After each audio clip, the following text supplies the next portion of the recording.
Subscribe करें और bell दबाएं ताकि कोई खबर रह न जाए।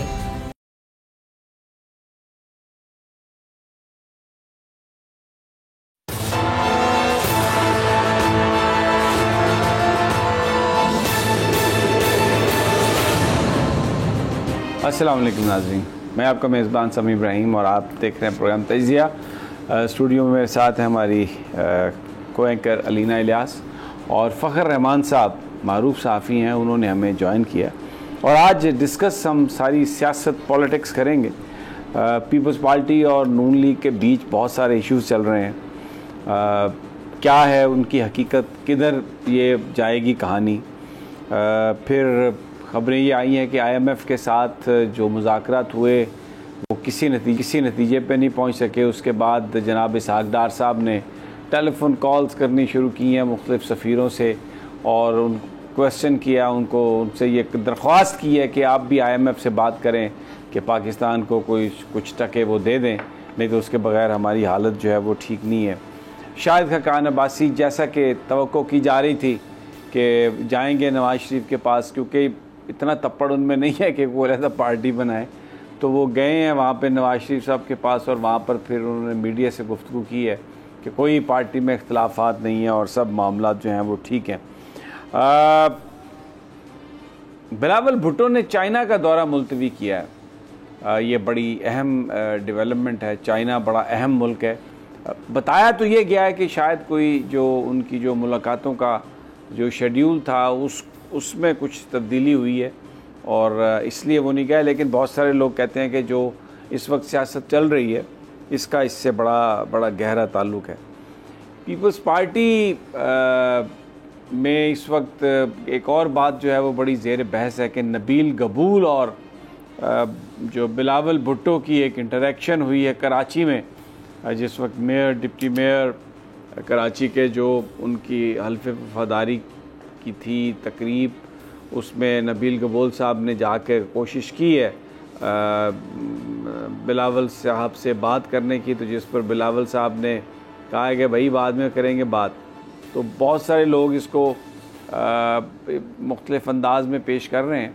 हमने निसार खोड़ो साहब से टाइम लिया था, पाकिस्तान पीपल्स पार्टी के रहनुमा हैं, लेकिन शायद वो ऐन वक्त पर उन्होंने ये मैं भूल गया, मैंने किसी और के साथ कमिट किया हुआ था।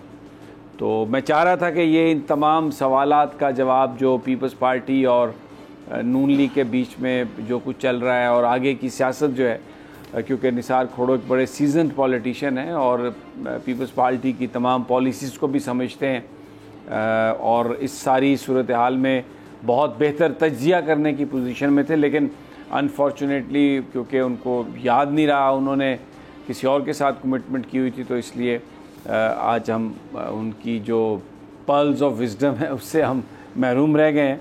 लेकिन फ़खर रहमान साहब मेरे साथ हैं और हम जो इस वक्त हुकूमत हमें कोशिश करती हुई नज़र आ रही है कि इक़्तिसादी सूरत हाल बेहतर हो जाए। अभी ये ख़बर आई है कि स्पेशल इन्वेस्टमेंट फैसिलिटेशन कौंसल भी बनाई गई है और माशी बहाली का एक प्लान है। आज उसकी मीटिंग हुई है, उसमें आर्मी चीफ भी गए हैं और एक वन विंडो ऑपरेशन करने की कोशिश की जा रही है।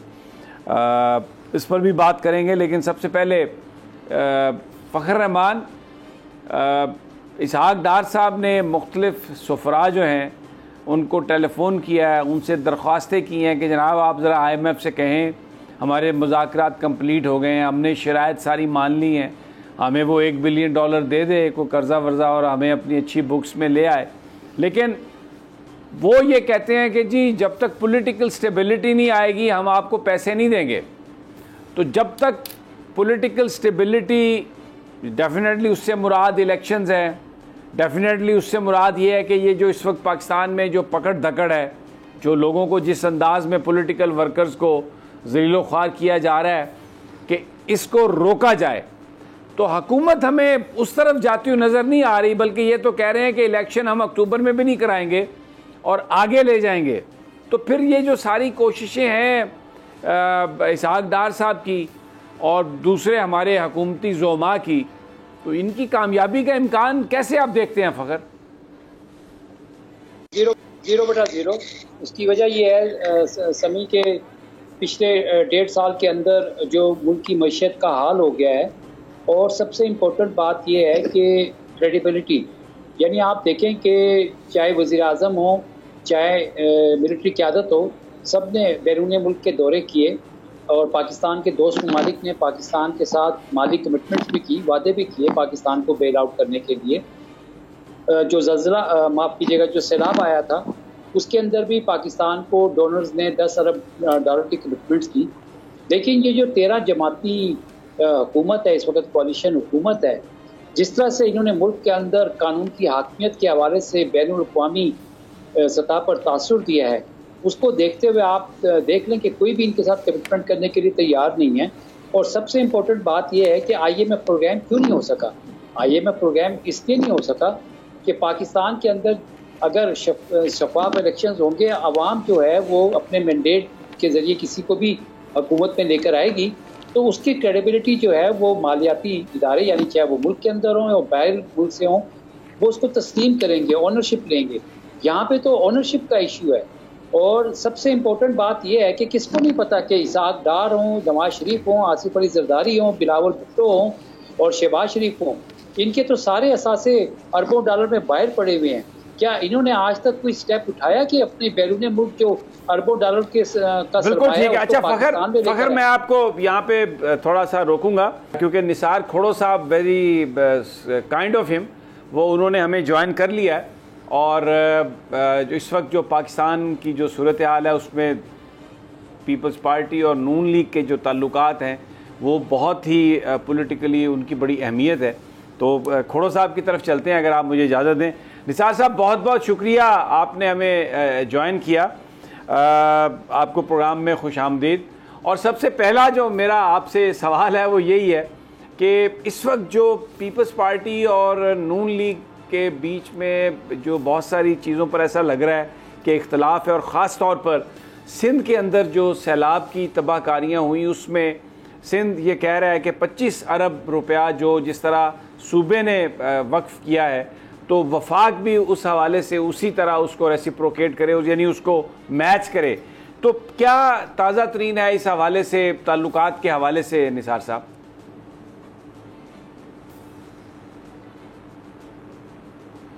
देखिए भाई, इस वक्त बजट बन रहा है, बजट बन रहा है अगले साल के लिए। वो होता है एस्टिमेट्स, और उसमें इंडिकेशंस होती है कि यहाँ खर्चा होगा, ये खर्चा होगा। ये अगला साल जो आएगा उसके लिए हम अगर सिंध को रिप्रेजेंट कर रहे हैं, जिसके लिए प्राइम मिनिस्टर साहब ने भी कहा था कि 30 अरब डॉलर का नुकसान हुआ है। 30 अरब डॉलर,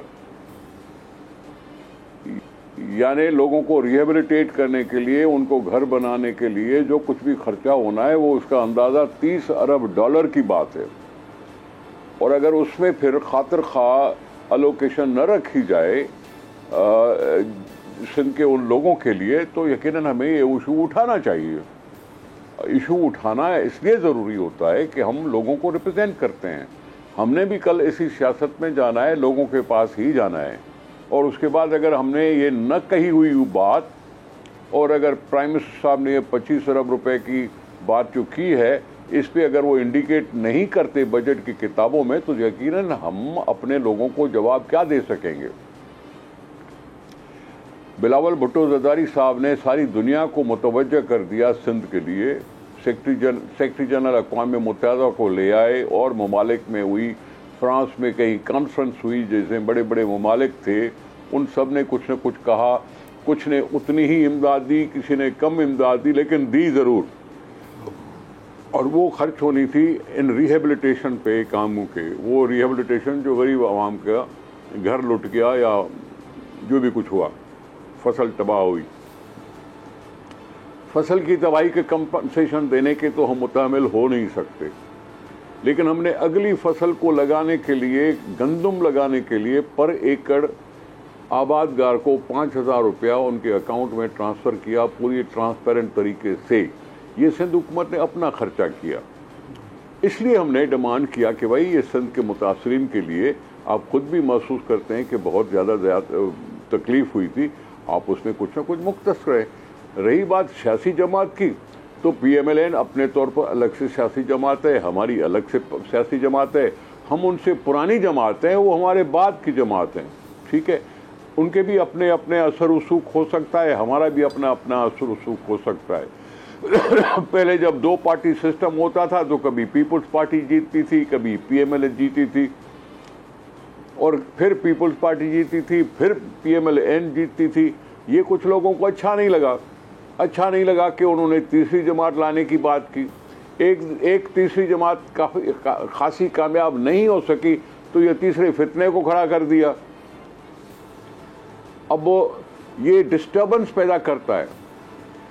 जब कुछ इस तरह की बात होती है तो उसमें भौचाल आता है। भौचाल में सियासी सिस्टम वैसे ही कमज़ोर है, उसमें अगर भौचाल लाया जाए, जानबूझकर भौचाल लाया जाए, तो इस्तेहकाम नहीं रहता, सियासी इस्तेहकाम नहीं रहता, मईशत पे असर पड़ता है, अवाम पे असर पड़ता है, कौम डिवाइडेड हो जाती है और फिर मुल्क को नुकसान होता है। अब ये सूरत हाल है। बाकी कोई ऐसी बड़ी बात नहीं है। हमने बजट के लिए ज़रूर डिमांड किया है और उस पर डिमांड हम करते रहने का हक रखते हैं। अच्छा खोड़ा साहब, एक और गुफ्तगू है यहाँ पर फेडरल कैपिटल में कि जो सेनेट के चेयरमैन का ओहदा है, पीपल्स पार्टी का ख्याल है कि उस पर यूसुफ रज़ा गिलानी साहब को आना चाहिए, और नून लीग के लोग ये कहते हैं कि इसलिए यूसुफ रज़ा गिलानी साहब को पीपल्स पार्टी सेनेट का चेयरमैन बनाने की बात कर रही है, क्योंकि सदर मुमलिकत जब अपना मुद्दत ख़त्म होने के बाद रिटायर हो जाएंगे तो कायम मकाम जो प्रेसिडेंट हैं फिर वो सेनेट के चेयरमैन होंगे, और क्योंकि जब तक इलेक्टोरल कॉलेज कंप्लीट नहीं होगा नए सदर के लिए इंतखाब नहीं हो सकेगा। तो इस पर नून लीग रेजिस्टेंस अभी तक शो कर रही है। कोई है ऐसी बात, या आप समझते हैं कि अब सेनेट चेयरमैन का ओहदा जो है वो पाकिस्तान पीपल्स पार्टी के पास होना चाहिए?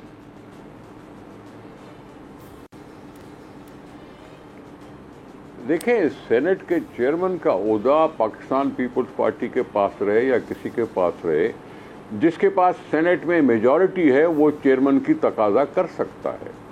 चेयरमैन का जो टर्म पूरा होगा उस वक्त नए इलेक्शंस होंगे। पीपल्स पार्टी कितने सेनेट ले आती है, सेनेटर्स, PMLN कितने सेनेटर्स ले आती है, उस वक्त फैसला होगा कि जी किसको ये चेयरमैनशिप मिलेगी, पीपल्स पार्टी को या किसी और को। कैंडिडेट कोई भी हो सकता है। रही बात आपकी कि सदर मुमलिकत, तो सदर मुमलिकत का जो टर्म है वो शायद सितंबर में पूरा हो रहा है, और सदर मुमलिकत रहेंगे सदर मुमलिकत जब तक दूसरा सदर ना आ जाए। अच्छा, ठीक है, ये आइन में लिखा हुआ है, मैं नहीं कह रहा हूं। ठीक है। अब जब ऐसी सूरत हाल हो कि वो कंटिन्यू करेगा जब तक कि नया सदर मुंतखब न हो जाए, तो फिर तो चेयरमैन होने या न होने का कोई मसला नहीं है। फिर सदरानी साहब को तो हटाया तभी हटाया जा सकता है जब उनके खिलाफ नो कॉन्फिडेंस मोशन आए।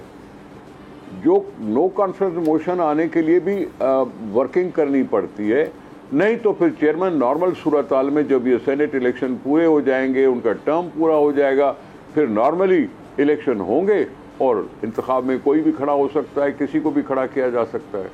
अच्छा, एक निसार साहब, आप बहुत सीजन पॉलिटिशियन हैं आप, और एक बिल आया है उसमें सेनेट में, जिसमें सेनेट के जो चेयरमैन हैं उनके लिए मराद की बात की गई है। बहुत ज़्यादा मराद दी गई हैं उनको, मेरे सामने वो पड़ा हुआ है, उस पर पाकिस्तान में बड़ी बहस भी हो रही है। आप क्या समझते हैं कि जिन मराद का उस बिल में जिक्र किया गया है वो जायज़ है, मुनासिब है? पूरी कौम इस वक्त जो उसकी सूरत हाल है, जितनी गुर्बत है, बेरोज़गारी है, ऐसे मौके पर अगर जो लेजिस्लेटर्स हैं और फिर सेनेट के चेयरमैन अगर ये अपने लिए इतनी मराद का तकाजा करें तो देखिए भाई, उसमें दो मौक़िफ़ हैं जी। उसमें दो मौक़िफ़ हैं। जहाँ चेयरमैन और वाइस चेयरमैन और डिप्टी चेयरमैन की मराहत का जिक्र है, तो एक मौक़िफ़ आया है कि सेनेटर्स का क्यों नहीं। जो सेनेटर्स हैं 6 साल के लिए होते हैं, तो उनके लिए तनख्वाहों में इजाफा क्यों नहीं। ठीक है, बलूचिस्तान की असेंबली ने तनख्वाहें बढ़ा दी, जो सारे मुल्क के सारे सूबों से ज़्यादा है। सबसे ज़्यादा तनख्वाहें बलूचिस्तान में हैं, ठीक है, पंजाब में सिंध से ज़्यादा है, केपी का मुझे अच्छी तरह से मालूम नहीं है, एमएनएस का भी है, एमपीएस का भी है। महंगाई के लिए रोना रोना है तो फिर कहेंगे जी क्या एमपीएस, एमएनएस और सेनेटर्स क्या इंसान नहीं है, क्या उनके घर नहीं है, क्या उनके ऊपर महंगाई असर नहीं करती क्या? दूसरा मौक़िफ़ है कि चलो तनख्वाहें नहीं बढ़ानी चाहिए, ठीक है।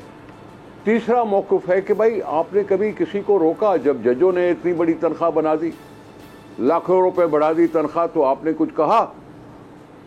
जज तो सरकारी मुलाजिम हुए ना, पब्लिक ऑफिस होल्डर तो हम ये इलेक्टेड है। क्या सारा दोष, सारा गुनाह सिर्फ इलेक्टेड रिप्रेजेंटेटिव को ही दिया जाएगा, किसी और को नहीं दिया जाएगा?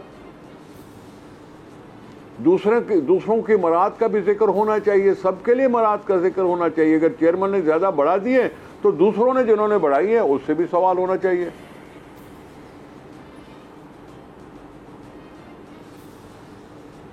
लेकिन यहाँ पर तो निसार खोड़ो साहब, ये तो चेयरमैन के लिए तो उन्होंने कहा है कि अगर जहाज की टिकट नहीं हो तो वो प्लेन चार्टर कर सकता है, पूरा रेलवे सैलून चाहिए और 12 अफराद उनका स्टाफ और फिर पैसे और मेडिकल इंश्योरेंस, ये तो बहुत ज़्यादा है इसमें।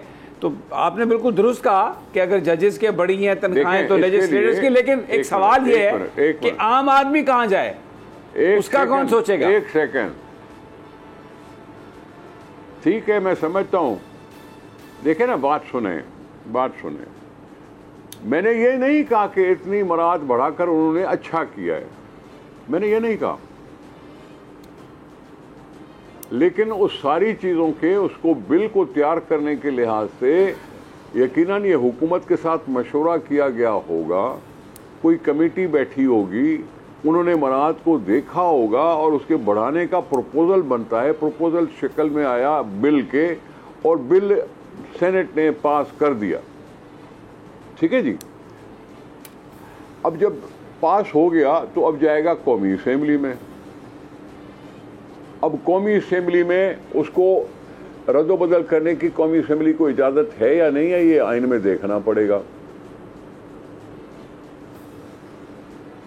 अगर इलेक्टेड रिप्रेजेंटेटिव्स की बात है तो फिर तो देखें, गवर्नर हाउस में कितना भी खर्चा हो उस पर कोई सवाल नहीं कर सकता, असेंबली में खर्चा हो उस पर कोई सवाल नहीं कर सकता। असेंबली चाहे सूबाई हो चाहे कौमी हो, उस कौमी असेंबली या सूबाई असेंबलियों के अखराजात को कोई क्वेश्चन नहीं करता बजट में।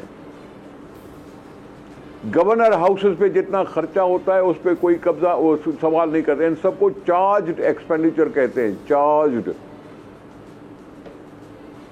समझे बात जी। तो मैंने ये नहीं कहा कि चेयरमैन साहब ने सब मराहत देकर कोई अच्छा काम किया, उससे कम हो सकती थी, लेकिन मैं आपको सिर्फ सूरत हाल बता रहा हूं कि आज चारों सूबाई असेंबलियों का अगर हिसाब किताब देख लो तो बलूचिस्तान की सबसे ज्यादा तनख्वाहें मेंबर की, ठीक है, उसके बाद पंजाब की, उसके बाद सिंध की और केपी की, इस तरह से। अब कौमी असेंबली की जो है, अभी कौमी असेंबली तो ऐसा कोई कानून पास किया नहीं है कि जी उनकी तनख्वाह मन, बिल्कुल ठीक, लेकिन ये हर एक के दिल में ये ख्वाहिश जरूर होती है कि जी तनख्वाह बढ़ानी चाहिए। ठीक है, बिल्कुल ठीक है। तो शुक्रिया निसार खोड़ो साहब, आपने टाइम दिया और बड़ी इंपॉर्टेंट आपकी इनपुट है।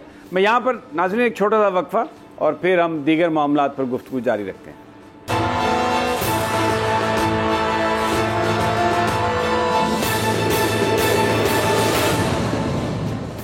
वेलकम बैक नाज़रीन।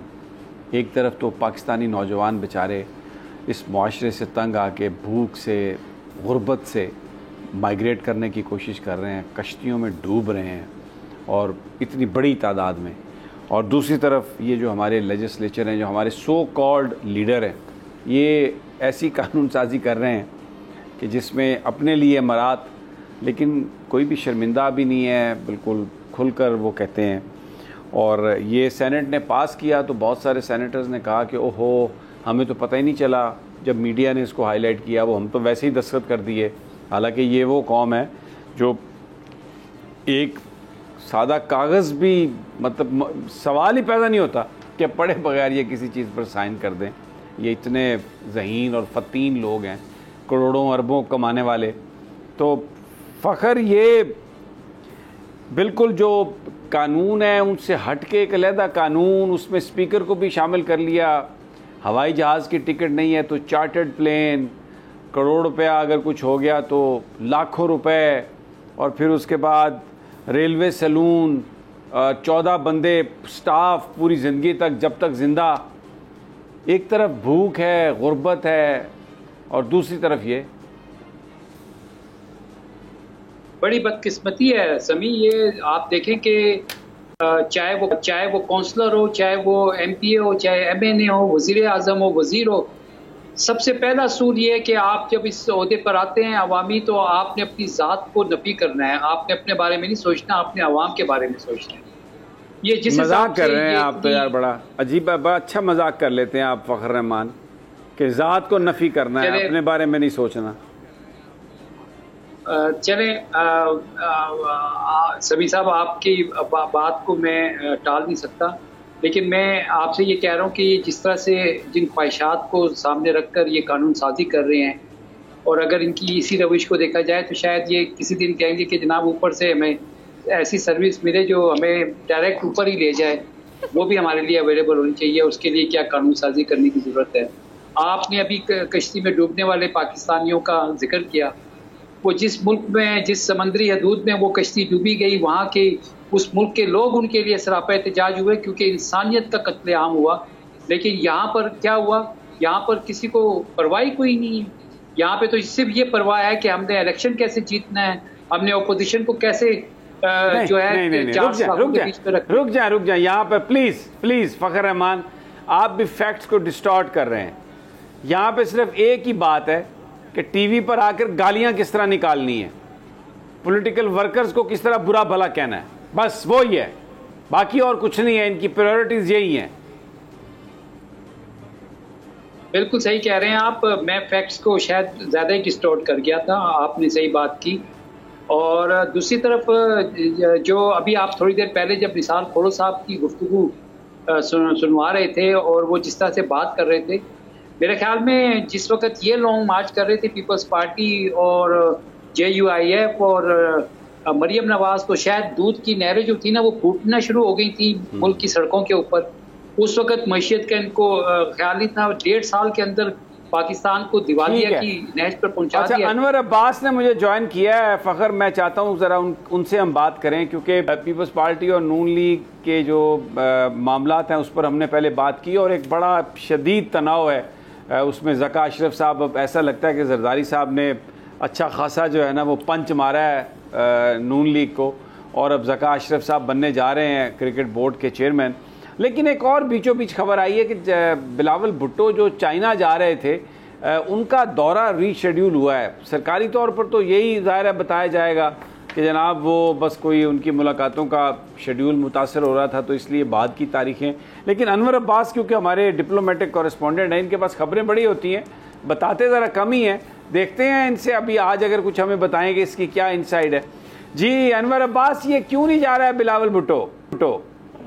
जी बिल्कुल सही साहब, बिलावल भुट्टो जरदारी ने रवा माह के आखिरी हफ्ते में तियानजिन जाना था, चीन के शहर तियानजिन में, और बुनियादी तौर पर वहां पर आलमी इक़्तिसादी फोरम का 11वां इजलास था जिसमें उन्होंने शिरकत करनी थी।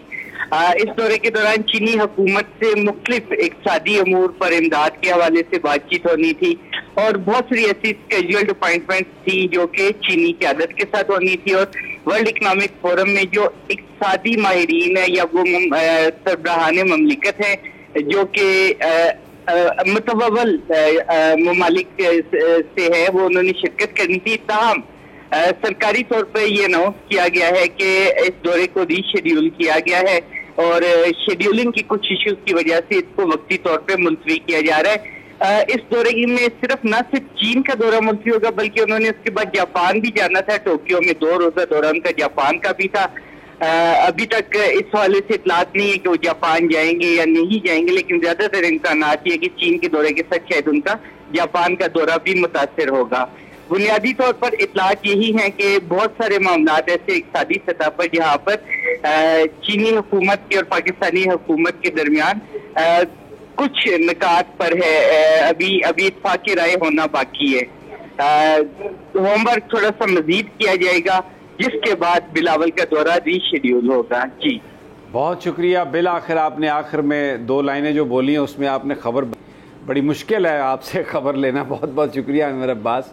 आपने ये कहा कि जो कुछ मामलात हैं अभी उन पर इत्तफाक राय नहीं हुआ, यानी चाइना जो है उसको अभी बहुत सारी ऐसी चीज़ें जिन पर हम चाहते हैं ताउन, उसका होमवर्क करने की हमें ज़रूरत है। बिल्कुल वैसे ही जैसे इसहाक डार साहब अब मुख्तलिफ सफ़ीरों को कॉल कर रहे हैं कि IMF को कहें, तरला करें कि सानू दे दो वास्ता खुदा दा, लेकिन वो IMF वाले कहते हैं कि जब तक पॉलिटिकल स्टेबिलिटी नहीं आएगी हम आपको बहुत मुश्किल है कि आपको ये फंड्स मिलें या हमारा को आपके साथ एग्रीमेंट हो।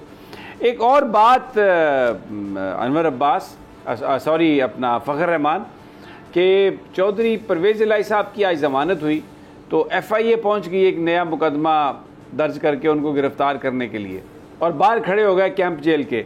यानी पूरे मुल्क में आप देखें पुलिस भी वहाँ पे चली गई, लॉ एंड ऑर्डर की क्या सिचुएशन है, कत्ल गारत कितनी है, लेकिन ये सब वहाँ पे चले गए कि जैसे ही परवेज़ इलाही साहब निकले तो उनको गिरफ़्तार कर लें।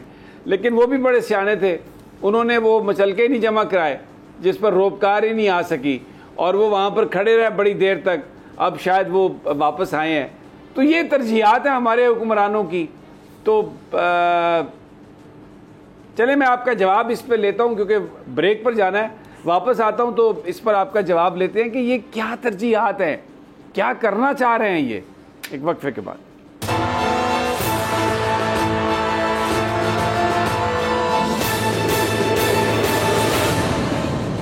Welcome back. अब्बास शब्बीर हमारे साथ हैं और वो एक डेवलपमेंट हो रही है क्रिकेट बोर्ड के सरबराह अब नजम सेठी होंगे या आगे, क्योंकि वो तो चले गए, अब ज़का अशरफ साहब बनते हैं या मुस्तफ़ा रहमदे साहब, क्या गेम है, क्या ताज़ा तरीन है। हमें तो ये इत्तला मिली है कि जो पंच मारा है जरदारी साहब ने वो बड़ा कारगर हुआ है और नॉकआउट कर दिया उन्होंने इनको, नजम सेठी साहब को। आपके पास क्या इत्तलात हैं अब्बास शब्बीर? थैंक यू सभी साहब, बिल्कुल नॉकआउट कर दिया है पहले मरहले में, लेकिन जाते जाते नजम सेठी साहब, एक तो आज उन्होंने जो मीटिंग की है क्रिकेट बोर्ड में वो बिल्कुल गैर आईनी गैर कानूनी थी, क्योंकि IPC मिनिस्ट्री की तरफ से एक नोटिफिकेशन जारी कर दिया गया था कि गुज़िश्ता रोज यानी 19 को आपकी मैनेजमेंट कमेटी का वक्त खत्म हो चुका है, तो अब आप जो भी मीटिंग वगैरह जो डिसीजन कर रहे हैं वो सब गैर कानूनी और गैर आईनी है। साथ साथ एक प्रेस रिलीज क्रिकेट बोर्ड की तरफ से जारी किया गया है जिसमें 4 नॉमिनेशन रीजन्स की गई हैं, लाहौर, रावलपिंडी, पेशावर, और ये 4 रीजन्स वो बना गए हैं। हालांकि इसमें रोटेशन बेस के ऊपर तीसरे गवर्निंग बोर्ड में जो राइट था कि फेडरेशंस का, उसमें रीजन्स है, उसमें हैदराबाद, सक्खर, भावलपुर और डेरा गाजी खान, उनको उन्होंने क्विट कर दिया। और आज की जो मीटिंग में सबसे अच्छी और मजेदार बात आपको मैं बताऊं कि 2-3 मेंबर्स ने आज उस मीटिंग में बात की कि सेठी साहब कि आप बिल्कुल ये गैर आईनी गैर कानूनी काम कर रहे हैं, आपको स्पोर्ट्समैन स्पिरिट का मुजाहरा करना चाहिए, आपको ज़का साहब को बुलाना चाहिए, उनको वेलकम करना चाहिए, और अगर आप कहें तो मैं उनको कहूंगा कि वो आपको फेयरवेल भी देंगे। लेकिन ये जो इस वक्त आप कर रहे हैं ये टोटली रॉन्ग कर रहे हैं, इससे पूरी दुनिया में हमारी जगह सही हो रही है। तो बेहतर है कि तो फिर सेठी साहब ने बड़े सॉफ्ट अंदाज के अंदर ये बात की है कि बिल्कुल मैं उनको बुलाऊंगा और चाय भी पिलाऊंगा। लेकिन सेठी साहब कुछ दिनों बाद अब लंदन जा रहे हैं और इस मीटिंग में वो वैसे कह कर गए हैं कि वो कोई ऐसी रुकावट नहीं डालेंगे, क्योंकि वो चाहते हैं कि पाकिस्तान की क्रिकेट चलती रहे। लेकिन असल में जो आपने इंट्रो दिया कि जो पंच था आसिफ जरदारी का वो कामयाब हुआ है, और आसिफ जरदारी का ही प्रेशर था जिसका इजहार उन्होंने रात को ट्वीट में किया। इन्होंने बड़ी कोशिश की आसिफ जरदारी से मिलने की, उनकी मुलाकात भी नहीं हो सकी, जिस वजह से मेरा ख्याल है कि आज जो उनकी फेयरवेल थी और जो आई विटनेस बताते हैं वो बताते हैं कि उनकी जो बॉडी लैंग्वेज थी वो डाउन थी। डेफिनेटली ये बहुत बड़े, अब आप ये कह रहे हैं कि अब कोई बीच में कोई ऐसी बड़ी रुकावट नहीं रही और ज़का अशरफ साहब बन जाएंगे? जी बिल्कुल समी साहब, अब इंशाल्लाह लग रहा है कि चूंकि आप इलेक्शन कमीशन के पास भी सारे इख्तियारात चले गए, जो क्रिकेट बोर्ड का इलेक्शन कमीशन है, वो नया बोर्ड तश्कील देंगे या इस बोर्ड के थ्रू ही इलेक्शन के अंदर जाएंगे, ये कल फैसला हो जाएगा। और 3-4 दिनों में, वैसे 4 हफ्तों का टाइम होता है, लेकिन 2-3 दिनों में ये मामला निपट जाएगा। और बहुत बहुत शुक्रिया अब्बास शबीर, बहुत शुक्रिया। फ़खर रहमान, एक तो ये हमने देखा कि किस तरह वो यानी जरदारी साहब का जो था वो कारगर साबित हुआ, उनका जो दबाव था। दूसरी जानिब वो कैंप जेल के बाहर बड़ी अजीब सूरत हाल, वो पुलिस और FIA बख्तरबंद गाड़ियाँ लेके आ गई चौधरी परवेज़ इलाही साहब को पकड़ने के लिए। पर चौधरी परवेज़ इलाही साहब को भी पता था कि इन्होंने क्या करना है, तो उन्होंने अब मचलके नहीं जमा कराए, रोपकार ही नहीं आई। तो हो सकता है कल वो ज़मानत कबल अज़ गिरफ्तारी करवा लें और फिर उसके बाद रोपकार आए। तो अब ये काम रह गया पुलिस का अपने मुखालिफिन को दबाने के लिए। ये है चेहरा इस हुकूमत का, ये मॉरल जो है बेसिकली ये अथॉरिटी है इनकी। बिल्कुल समी, आपने सही कहा। और चौधरी परवेज़ इलाही भी बड़े सियाने हैं, उनको सब कुछ दाव पेच पता है। लेकिन सीरियस बात ये है कि ये जो कुछ भी गिरफ्तारियां हो रही हैं, इधर से ज़मानत होती है, उधर से फिर दोबारा किसी और मुकदमे में गिरफ्तार कर लिया जाता है। तो आप आलमी सतह पर, बैनुल अक़वामी सतह के ऊपर आप क्या मैसेज दे रहे हैं कि पाकिस्तान में कानून की हकमियत नहीं है? तो फिर जो पाकिस्तानी, बैरूनी पाकिस्तानी हैं, उनसे कोई पूछे कि जी आप तो पाकिस्तान के माशी सफ़ीर हैं यहाँ पर, तो क्या मुझे सरमायाकारी पाकिस्तान में करनी चाहिए? तो वो क्या तासुर देगा उसको, क्या उसको? ये अलीना से पूछते हैं, अलीना क्या तासुर देंगे वो? सर किस सरमायाकारी जो है, जो इन्होंने बताया अभी, जो फ़खर रहमान साहब ने कहा है। सर मैं इसके ऊपर तो बात नहीं करना चाहूँगी, लेकिन जो इससे पहले अभी एक स्टोरी थी ज़का अशरफ साहब के हवाले से, तो मुझे भी किसी ने मैसेज किया है। उन्होंने कहा आपको पता है ये नजम सेठी साहब के साथ ये सब कुछ क्यों हुआ है? उसका रीज़न ये है कि आपको पता है वो एक चिड़िया का जिक्र करते हैं, उस चिड़िया का जो खाना है वो आता है लंदन से, और लंदन में हमें पता है कि कौन बैठे हुए, मियाँ साहब। और सुना है कि वो जो खाना है उसके आने में अब रुकावट आ गई है, जिसकी वजह से जो खाना है ना वो चिड़िया तक नहीं पहुंचा है, और नजम सेठी साहब के पास कोई इन्फॉर्मेशन नहीं है और उन्हें अब जाना पड़ रहा है।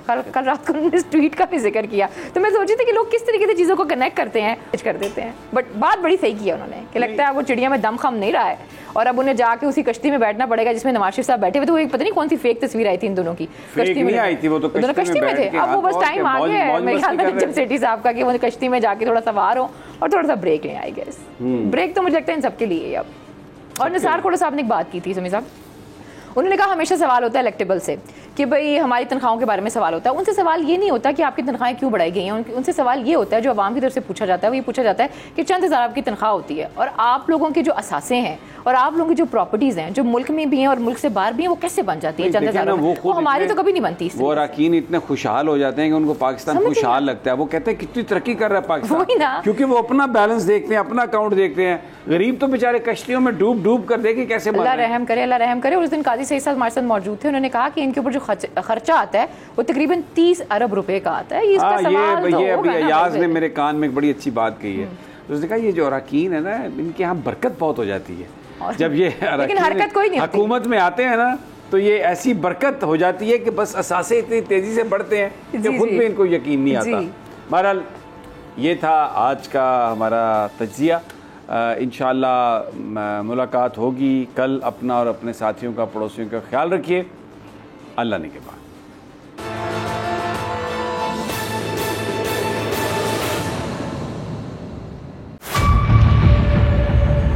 मेयर कराची के इंतखाब की जंग, बोल ने फिर छोड़ दिया सबको पीछे।